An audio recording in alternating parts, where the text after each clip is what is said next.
औज़ुबिल्लाहिस्समीउल-अलीम मिनश्शैतानिर्रजीम बिस्मिल्लाहिर्रहमानिर्रहीम अस्सलामुअलैकुम वरहमतुल्लाहि वबरकातुहू। मेरे प्यारे व्यूअर्स, मैं हूँ आमिल मोहम्मद ज़ुबैर। अगर आपको मेरा चैनल पसंद आए तो चैनल को सब्सक्राइब कर लीजिएगा, और अगर आपको ये वीडियो पसंद आए तो इसे ज़्यादा से ज़्यादा शेयर कीजिएगा अपने ऑल सोशल मीडिया कॉन्टैक्ट्स में। आज मैं आपको बिल्कुल एक सही, बिल्कुल ओरिजिनल, एक सच्चा वाक़या बताऊंगा।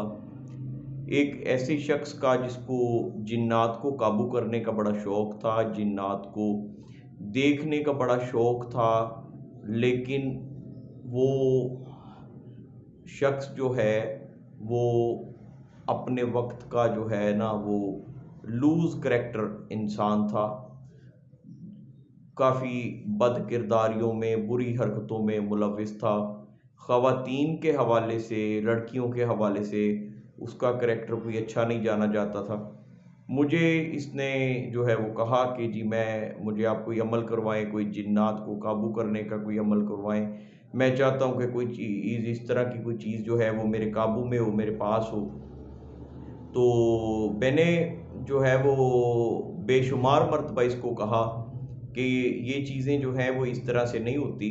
तो आप जो है वो पहले अपने अंदर को साफ़ करो, अपने बातिन को साफ़ करो, अपनी सोच को, अपने ख़यालात को, अपने इरादों को जो है वो बेहतर करो, और अपनी जो सीटिंग है वो बेहतर करो, अच्छे लोगों में उठो बैठो।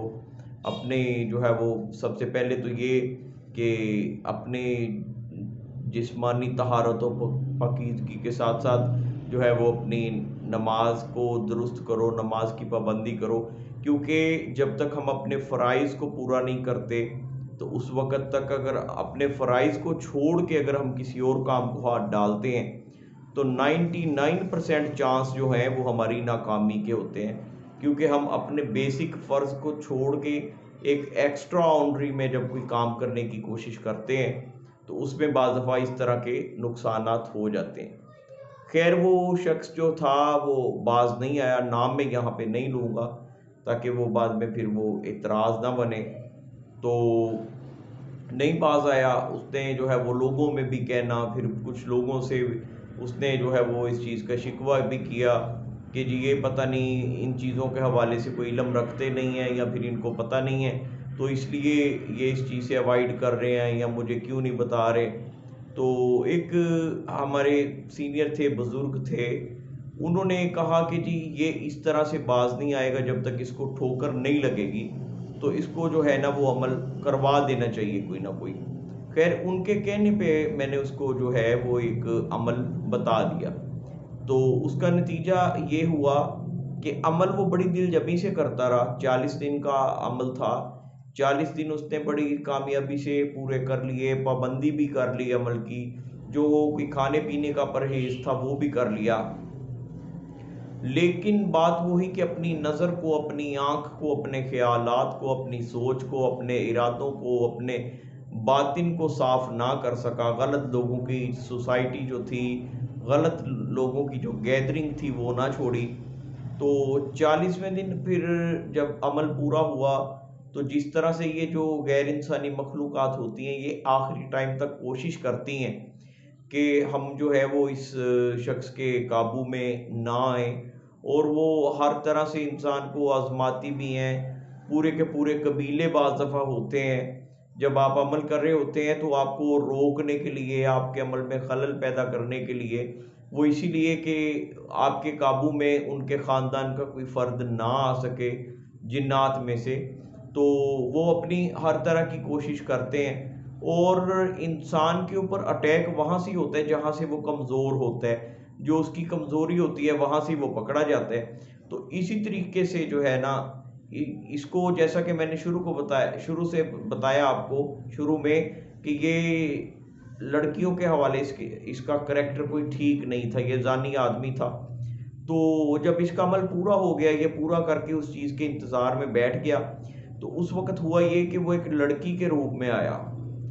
तो इसने जब उस चीज़ को देखा, बाकी सारी चीज़ों से गुज़र गया, लेकिन यहाँ पे आके ये अपने ऊपर काबू ना रख सका, और जो है वो फ़ौरन उठ के इसने ना उसको गले लगाने की कोशिश की। तो जब ये उसके करीब हुआ तो फिर वो जो चीज़ थी वो अपनी असलियत में ज़ाहिर हो गई, और फिर उसको एक तो ज़हनी तौर पे वो झटका लगा, जो उसने समझा कुछ और निकला कुछ, और दूसरा फिर उस चीज़ ने इसके ऊपर इतना तशद्दुद किया, इसको सबक सिखाने के लिए इसके ऊपर इतना तशद्दुद हुआ कि ये 4 साल जो है वो कह लें कि चारपाई से उठ नहीं सका, और जो है वो जाते-जाते फिर भी इसके ऊपर पाबंदी ये लग गई कि वो अभी तक रोटी नहीं खा सकता। तो बात ये बताने का मकसद ये है, हमें भी बहुत सारे लोग, बहुत सारे दोस्त पूछते हैं जी फलां चीज़ का अमल बता दें, जिन्नात का कोई अमल बता दें, हमज़ात का, हाज़रात का कोई अमल बता दें। इस चीज़ के ऊपर बहुत सारे लोग पूछते हैं, कॉल्स भी करते हैं, बहस भी करते हैं। तो इसीलिए नहीं बताते, क्योंकि ऐसे अमलियात करने से पहले बेहतर ये है और लाज़मी ये है कि अपने अंदर की जो कमज़ोरियाँ हैं, अपने अंदर की जो ख़ामियाँ हैं, उनको दूर किया जाए, अपने बातिन को, अपने ज़ाहिर को साफ़ किया जाए।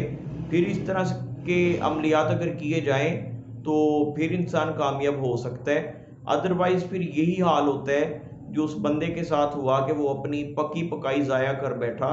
40 दिन की मेहनत के बावजूद जो है, वो उसमें कामयाब नहीं हो सका, और वो पकड़ा किस चीज़ से गया, जो उसके अंदर की कमज़ोरी थी, जो उसके अंदर एक बुरी आदत थी, उसी आदत ने उसको मरवा दिया।